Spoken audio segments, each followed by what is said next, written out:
So yesterday I was talking about something rather simple. Remember there's this I talk about one-dimensional system, and there's some IgG I introduced that leave all these tensors invariant. And over the whole one-dimensional chain, there's only one phase. And this phase eventually gives you this topological indexes. So now I want to go to two dimension. And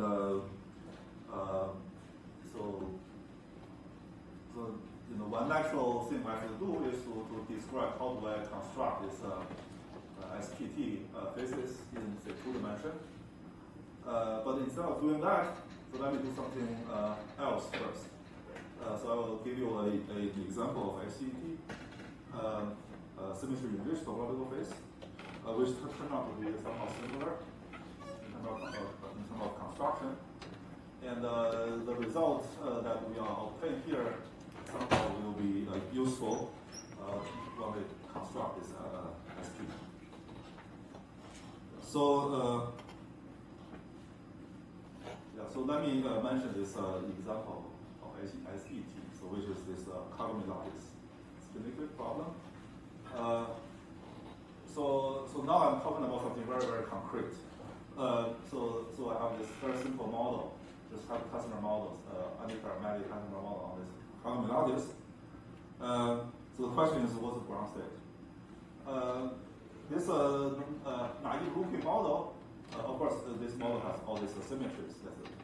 Not a symmetry of this so-called Kagome lattice, and also spin rotation time reversal. So on every side there's a spin aha, they couple this thing. So it turned out that this simple looping model is not easy to solve. I don't think even now there's a consensus. There are different kind of results. So many people work on it, including myself. So recently there's some evidence from DMRG saying this may be a spin-liquid ground state. Namely, there's no magnetic order at 0 temperature. So in fact, the DMRG also suggests it may be a so-called symmetry enriched topological phase. So namely, so this ground state actually supports annual excitation. At the same time, you have some on-site or lattice symmetries. The question is, what's a spin liquid? Of course, to answer this kind of question is, okay, so maybe I should mention first that on this lattice satisfying this symmetry, there's certainly a huge number of candidate spin liquids.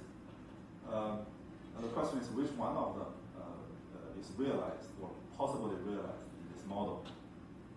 So this is an energetic question. It's a very concrete question for a very concrete model. So to answer this kind of question, generally we have to do numerics. So let's try to do some numerics using this tensor-based approach. So the plan is I will firstly construct many candidate spin liquids, and then we can do a variational study for different spin liquids, and then we can find which one of them has the lowest energy. That's the plan. So then there's a very simple question: how do I implement, say, a spin rotated symmetry in this Python network? So I have, say, a set tensor. So I was claiming that the spin rotation, say, rotate angle theta along some direction n. So this is a well-defined 2x2 matrix on the physical lab. So the claim is I can cancel this effect by some gauge transformation. So that's the assumption. So if you can find these W's, then this network will be spin rotation symmetric. It's very simple. Okay. So then we can actually consider an even simpler case. So actually it's very natural to imagine that this W also forms some SU2 representation. And namely, this, for example, think about this W as some representation matrix of some spin, say, spin 0, spin 1, spin 1/2 on this virtual lab. Okay. So then what this really means is you think about the virtual lag is formed by some spin, which can be reducible representation. And you put all this spin together, they form some spin singlet. Okay. So then you quickly realize something like obvious. So for example, we know there's a physical lag is spin 1/2. And the virtual lag, if for example all the 4 virtual lag only contain spin 1/2, then you realize this is impossible to form a symmetry. Right? So this is obviously true. So what you have to do, if you try to maintain all the lattice symmetry, you realize on the virtual lag, you must at least contain both integer and half integer spin. So if they only purely integer spin doesn't work, pure half integer spin also doesn't work. So you need to have this direct sum. So you don't have to be really 0 plus 1/2, it can be say 0 plus 1 plus 1/2 plus another 1/2 is always possible. But at least you need these 2 sectors. Okay, so then you realize this, I remember for the one-dimensional case, I introduced this so-called IgG.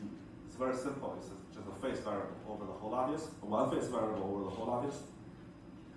So we can ask ourselves, what's the IgG for this type of network?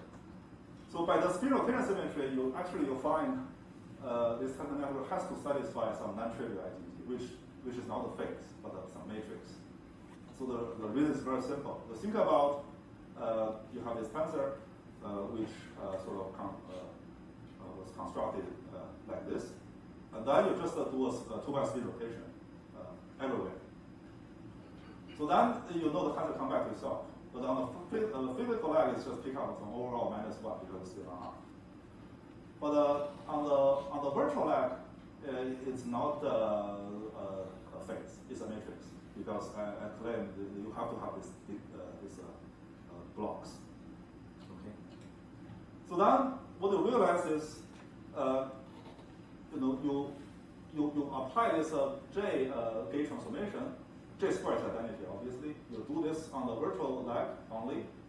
All the tensor, side tensor, also come back to itself, but up to some overall -1. So this overall -1. For this part of the talk, it's not that important. We don't have to really worry about this. So it's a pure gauge transformation and leave every single tensor invariant. So let's don't worry about this -1. So it turned out that so this is also an IgG element, but it's a matrix IgG element. So it turned out that this is related to some Z2 gauge theory. So that means I made a very like a natural assumption for this tensor network, but then I realized I have to introduce some gauge dynamics. So this is actually consistent with this Hastings theory.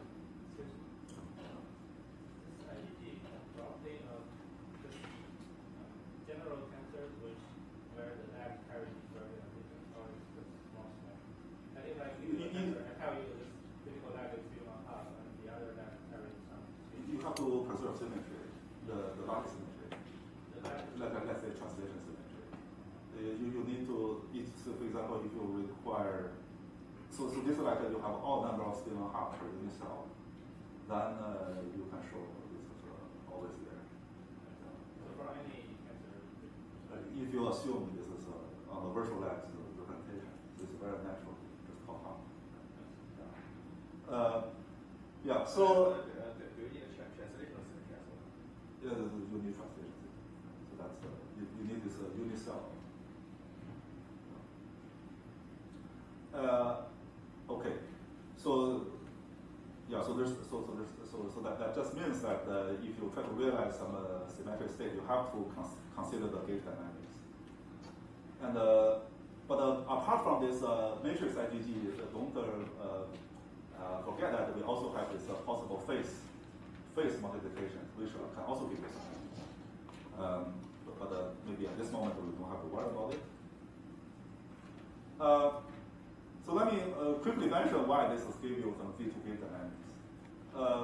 So this is really like by Z2 gauge dynamics, if it's deconfined, we're talking about this topological order, which was mentioned. So the system would have a fourfold degeneracy on the torus. And you can understand this very easily by this d2IDG, because say you start from some kind of network with this d2IDG. You have some ground state, but it's on a torus. So this side is connected to the other side and so on.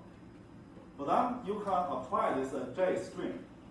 So here so this every point means you apply only J once, not twice. If you apply 2J, then it cancels. But you only apply once on this link. But you apply it over a whole string across the torus. So then it turns out that you can show this as another ground state. Because naively you think this state, this string may cost you some energy. You modify the way, because J is some matrix, so this would modify your wave function, you get some new wave function. And you may think this new wave function costs you some energy. But because it's ITG, this invariance, you can apply this 4J operation on this side, which doesn't change your physical wave function, but you can move this string around. So the position of this string is fake. You can move it very far away. So locally, the wave function is not changed. So you don't really cost your local energy something very local. So these states actually have degenerate energy density. So let's go over about final sensitive. Okay, so sorry. Maybe I can. So in this way, you can apply this string. You construct a new ground state, and similarly, you can construct the other two ground states by applying string here, and also both here and there. So that's sort of an easy way to convince yourself you're having this Z2 gauge dynamics. So in this system, you can construct topological excitations. So in the ground state I was mentioning, you apply this J, your p-cap is just over -1. But you can replace, so this is still singlet tensor. But if you replace this tensor by some spin-on-half tensor, then you realize you apply this 4J to pick up a +1. So this actually physically means there's a spin-on, spin-on-half, spin-on. And you can also apply this J string, but not over the whole torus, but only over an open line. Then at the end of this open line, you have this M particle, which is the reason. So you can, in this construction, all this topological excitation can be explicitly constructed. And if this, so this is a fermion with a bound state, if those the state dynamics are deconfined, you really have this spin liquid ground state. Otherwise, you will have some order phase. So for example, E or M may condense, they give you a different Lagrange order, symmetric order. Okay. So very simple. So maybe let me also mention that some interesting feature about this SET. Namely, you have both symmetry and topological order. So here I have a topological order like a topological. So it turns out that the symmetry can interplay with the topological order, and at the end of the day, you could have some interesting phenomena which we mentioned earlier, which is the symmetry translation. Think about the translation symmetry for simplicity. So I can translate along the x-axis. I can move this side tensor to the next side, and then I can apply some gauge transformation to send it back. And similarly, I can translate along the y direction. So this translation symmetry is a two generator they commute. But as we mentioned, when you implement this symmetry on the tensor network, you have this WT. And then you can show that they don't have to commute. They can commute up to this IDG. So this chi is an IDG, a pure phase IDG, and this eta is this matrix IDG. It would be identity or this J. So it turns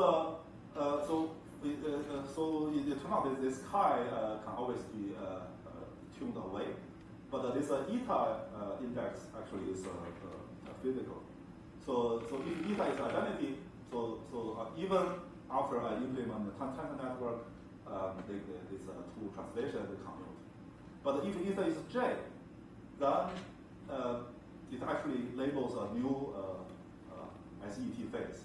So this is a well-known so-called high-class state. So let me explain what it means.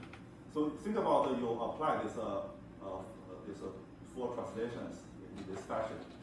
So on the physical lab, so they will all come back. So all the states come back.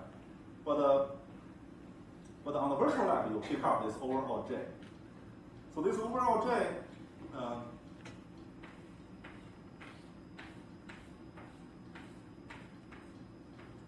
so all the physical lab come back. So this overall J, when you apply this J everywhere in the ground state, as I mentioned, the ground state go back to the same ground state, nothing happens.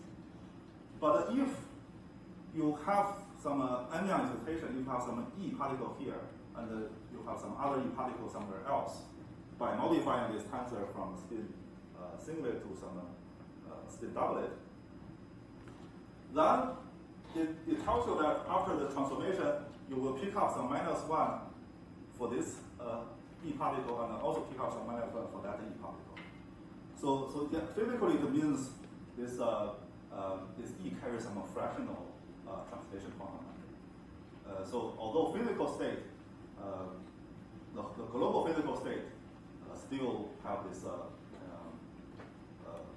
T1, T2 commute, but on this anion, single anion, they don't commute. So this is this is basically analogous to this to the simpler version of symmetrical fractionalization examples which I mentioned earlier. Like you have a one-third charge for anion, so that's like a fractional quantum number. So here is just a fractional quantum number for the translation thing, also carried by anion. Okay, so next let me describe the basic strategy. So how this machinery works. So as I mentioned, you have to tell me the symmetry of your model, and then I have to identify this IgG. For example, in one dimension, this IgG, it will be some U1 phase over the whole lattice. In this Kagome example, at least I need this IgG to be Z2. Also, you do some matrix Z2. And then you have to list all these tensor consistency equations. And the next, you have to solve them by gauge fixing. And then you can find the gauge inequivalent classes of these transformation rules. And each class corresponding to one class of symmetric tensor. And basically you can solve this WT. For different class, you can solve different WT. And they satisfy topologically distinct equations. And you know WT, then the tensor, as I mentioned, they have to come back to solve. So if you know WT, this tensor have to live in the subspace. And for different class, this tensor live in different subspace. Okay. And then, so this constraint subspace actually give you this generic construction for different topological phase. And then you can combine with numerics. You can do variational search within different class, and then you can determine phase diagram. That's basically how it works. So in this Kagome example, if you run this machinery, you will find that there is totally 5 indices. Namely, there are 2 to the 5 equals 32. Because every index can take a value like a +1 or -1. So there are 32 different classes of symmetric tensors. And so this chi is about this phase, which somehow related with weak SPT indices. And these eta indices are related to the symmetric fractionalization of the E particle, which I mentioned. And so practically, you can really think about it. Say you have a bound dimension d equals 6 on the virtual lag, formed by spin 0, 1/2, and 1. And you can show that you can realize 4 of these 32 classes. Because for every one of this class, we know the transformation rule, so the tensor have to live in the subspace. So that's a strongly constrained local tensor. Before you put in constraint, the local tensor live in a pretty large hidden space. But now you have very few hidden dimensions. So you numerically it helps you because you have a much less number of variational parameters. It's not obvious if I change the virtual, the dimension of the virtual like how do I see that it will not affect this kind of classifications? Yeah, so these indexes are like topologically robust. It doesn't care about what's your bound dimension D. That it is. But when you put it, when you also in the previous slide, Yeah. so the symmetries of the model is the physical symmetry. Yeah, physical symmetry. But then the IgG sounds like it depends on all dimensions. Yeah, but you know, so the point is to respect the symmetry in this problem, the IgG has to at least include this V2. After that, so everything can be solved algebraically, and even for different bound dimensions, you can solve it. Yeah, so.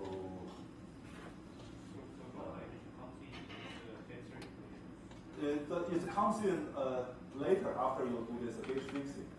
Then the double, so the different bound dimension just eventually give you different look of this WG. But the algebraic equation is satisfied are determined by those indices.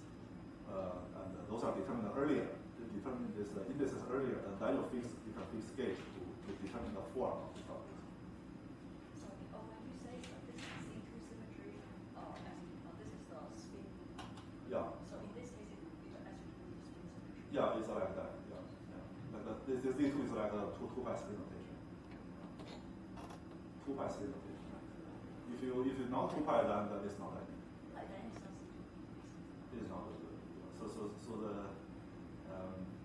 So here is like an example to show you that this non-trivial matrix IgG can naturally pop up. You don't have to. Symmetry somehow naturally require you to have this matrix. Previously, we only have this phase. Sorry, what about, let's say, translation symmetry? If we solve a different type for each extra symmetry on top of this symmetry, Yeah, so this technically this chi equation and the eta equation are basically decoupled. Not completely decoupled. There's some constraint, but you basically can solve them separately. So here, therefore, C2 translation. No. This chi is this kind of phase. Yes. So translation. So this G can be anything. You don't have to be translated. Right. But what are the other group that include here in the next slide where you say Everything, the full symmetry group. Yeah. So the full symmetry group of the Kagome problem. Yeah, put in the full symmetry. Including quantum group symmetry and all the spin rotation universal symmetry. So for example, the sigma means some mirror reflection. C6 means some six-fold rotation. So there's one phase for each of not directly related to the generators. So it's yeah. So I don't know. So this may be a little bit misleading. It's really just the topological index of the solutions. Yes, maybe you can explain later. So here, okay, sorry. So here the main message is you can get some matrix IgG in 2 dimensions very naturally. Okay, and this matrix IgG are related to the gauge dynamics. So that's the take-home message. So okay, we can realize these 4 classes. So let's do some numerics. And for example, we actually work on both bound dimension d equals 6 and 7. So here I'm plotting the energy density, optimal energy density for the 4 classes for bound dimension equals 7. So there's some technical details. So this is a d cut that we use in this measurement in this mathematical algorithm. Do you use this Monte Carlo? Yeah, we use Monte Carlo method. So these dots are very recommended. So the way you should read it is you should really extrapolate this energy density by sending this d cut to infinity. But unfortunately, I don't think there's a well-known way to do this extrapolation. Do you have this Monte Carlo sampling algebra? The algebra is smaller than the dot size. Yeah, so here we do this measurement and we just use a power law extrapolation, but the fitting, but tune the power so that we have the best fitting, and then we find some energy density. So it turned out that this so this is done on the final set studies. So this two so it turned out that these two lower energy states are both the so-called zero flux states, and they have energy density. If you believe this is the extrapolation, so this extrapolation indeed is a little bit dangerous, but practically we don't know how to we don't know a better way to do it. So 0 flux 1 and 0 flux 2 have degenerate energy. It's almost degenerate energy. So it happens in both d equals 6 and d equals 7. And we try different fitting methods. So what's the difference between 0 flux 1 and 0 flux 2? So they're corresponding to two different symmetry fractionalization pattern of the spatial symmetry. So they're really different, two different SDT. So this optimal energy density actually is already comparable to the state of the art DMRG report, but of course maybe comparable, I don't know. But it's lower than Java. Okay, so maybe a little bit lower. So frankly speaking, I don't really worry that much about this little energy difference. Could you show autocorrelation time? Autocorrelation time. Autocorrelation time. Yeah. I just want to know whether your data is independent or not. Yeah, so this is just a measurement of energy. For you, I think it's Monte Carlo simulation, so you should do statics to make sure error bar is correct. So I want to see block correlation. So the Monte Carlo measurement will give you some error bar here, but the error bar is but smaller. I think that when you do average, then you could not do average for all measurement because their data may have some correlation. But it's easy to do this 3D Yeah, so maybe we can chat later. Yeah, so somehow I didn't get the question. Yeah, so indeed, as Zhengcheng mentioned, this somehow nearly degenerate. The question is which class.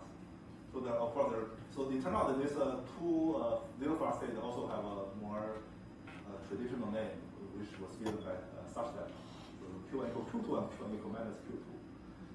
There are two possibilities.